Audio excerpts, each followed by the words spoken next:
On today's show, Tim McDonald, a passionate spearer from Australia, displays some of his amazing skills and incredible footage, as well as shares with us his once-in-a-lifetime shot on that one fish. Yippee! That's a monster! This show has been brought to you by Spearfishing Down Under magazine. Passion, adventure, respect.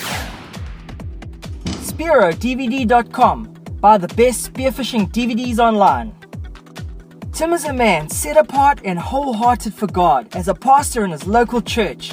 He's also passionate about spearfishing. He's been hunting out in the blue now for many years and loves to venture out in hot pursuit of clear water and hard to find secret dive locations, as well as challenging reef fish to hunt. Tim finds himself hunting a large variety of species found scattered up and down the Australian coastline. Oh, there's a big one! There's a big one! I'm on, but there's a bigger one under it! Some of which being the very sought-after jewfish, also known as mulloway.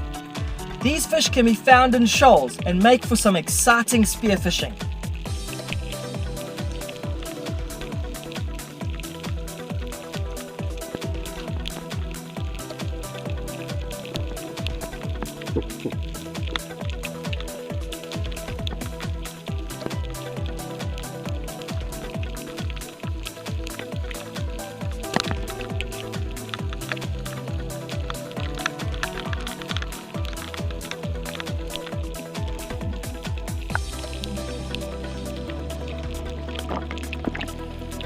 He also loves the common Spanish mackerel, purely for their incredible power one shot and great eating qualities. But Tim's real passion lies in stalking hard to find and hard to hunt reef fish. Fish that test his breath hold ability and hunting skills to the absolute max. That being said, this episode Tim shares with us a spearfishing experience of a lifetime.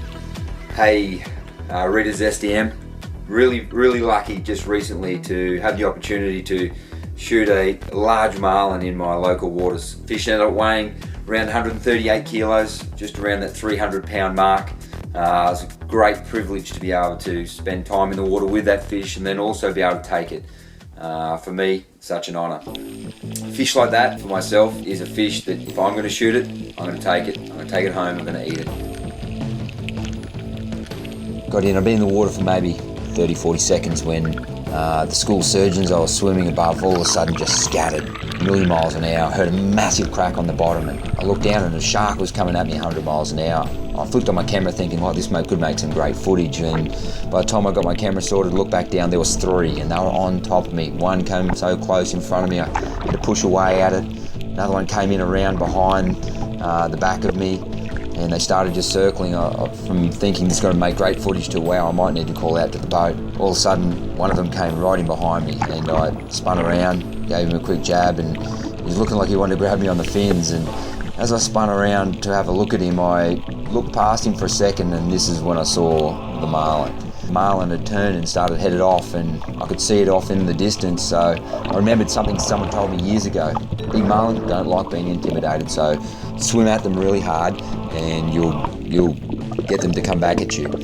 Now I swam it as hard as I could and it worked. It happened so quick that fortunately I didn't really have time to think about that. All I had time was I need to do a one fish stone. Remembering the DVD of one fish and that big marlin that was stoned, I pulled the trigger.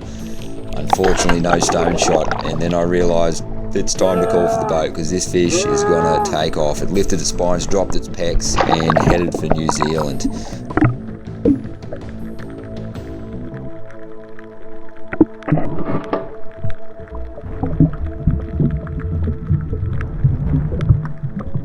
I screamed out to the boat and stuck my belt reel on really quickly, and we're off. Once I had about 10 metres left on my line, I locked it off, held on, and it dragged me for the next 10 minutes, which to be honest was really exciting. You know, it was probably the hardest part of the whole experience. I also remembered during that tow that morning I'd shot a jewfish and 3 sharks had eaten it. They dragged me through the water, they'd scuffed up my line, bent my spear, so I was also worried about my line breaking.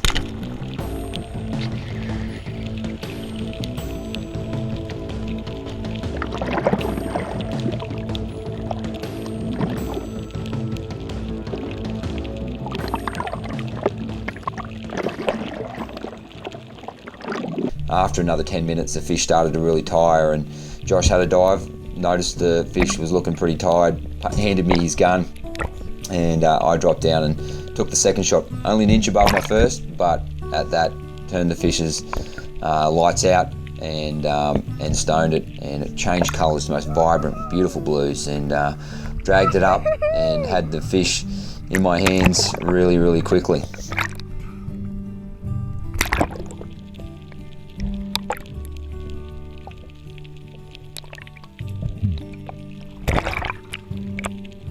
Fuck, man! It's talking! I thought it was like 50 kilos! Yo! I thought it was a little one. Like, I thought it was good fish, but I didn't think it was that big. A few high fives going around, and then the big question of how do I get this fish into the boat. I have a 16-foot Haynes. Fortunately, again, I had Rick Bature with me, and his naval skills tied a knot. We dragged it in, boys up on the nose, and it came in the back of the boat quite easily. From there, decided it was time to head home after some pretty good high fives, shot in, and processed the fish from there. When we got home that afternoon, we weighed that fish at the local Redcliffe Co-op and bought 4 boxes of ice. Got it home, I had it iced. When I got it home, we filleted it, and I shared that fillets with around 20 or 30 families here locally, my friends and my neighbours, and also a whole bunch of people at church as well. The fish tasted fantastic, and many families were really happy eating that fish.